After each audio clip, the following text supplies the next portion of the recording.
LCM of 5,7 5,7 ఇప్పుడు మీరు చూసుకుంటే 5 7కి ఒకటే ఒక కారణాంకం ఉంది. ఇప్పుడు 5 నేను ఎలా రాయొచ్చు? 1 into 5గా రాయొచ్చు. 7 నేను ఎలా రాయొచ్చు? 1 into 7గా రాయొచ్చు.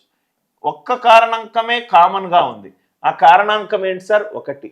రెండు సహజ సంఖ్యల మధ్యలో కారణాంకాల్లో ఒకటే కామన్గా ఉండి ఆ వాల్యూ కూడా ఒకటైంది అనుకోండి, దాన్ని సహ ప్రధాన సంఖ్యలు అంటాం.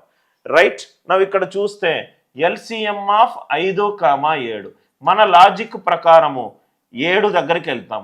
7 అనేది 5 తోటి భాగింపబడుతుందా? భాగింపబడట్లేదు. కాబట్టి 5తో భాగింపబడాలి, 7 యొక్క గుణిజం ఉండాలి.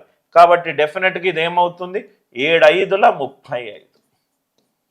7 5ల 35. లార్జెస్ట్ నంబర్ తీసుకున్న 7. లార్జెస్ట్ నంబర్ అనేది 7 అనేది 5తో భాగాహారింపబడాలి. కాబట్టి 7 5వ గుణిజం ఎంత? 7 5ల 35. ఇంకో example, LCM of 8, 9. LCM of 8, 9. Largest number తీసుకున్నాను 9. 9 అనేది 8 తోటి డివైడ్ అవ్వాలి. 8 తోటి డివైడ్ అవ్వాలి. రైట్.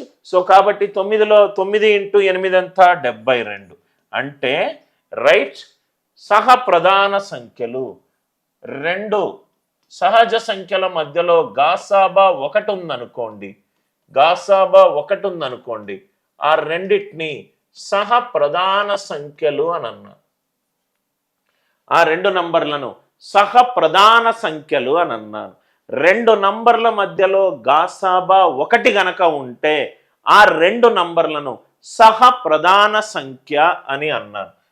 ఇంకో కాన్సెప్ట్ ఏంటంటే A, B ఆర్ కోప్రైమ్స్, సహ ప్రధాన సంఖ్యలు. సహ ప్రధాన సంఖ్యలు ఎప్పుడు సార్? ఈ రెండిటి మధ్య ఓన్లీ 1 ఫ్యాక్టర్ కామన్. ఒకటే ఒక కారణాంకము కామన్గా ఉంటుంది. ఒకటే ఒక కారణాంకము కామన్గా ఉంటుంది. ఆ కామన్ కారణాంకమే 1.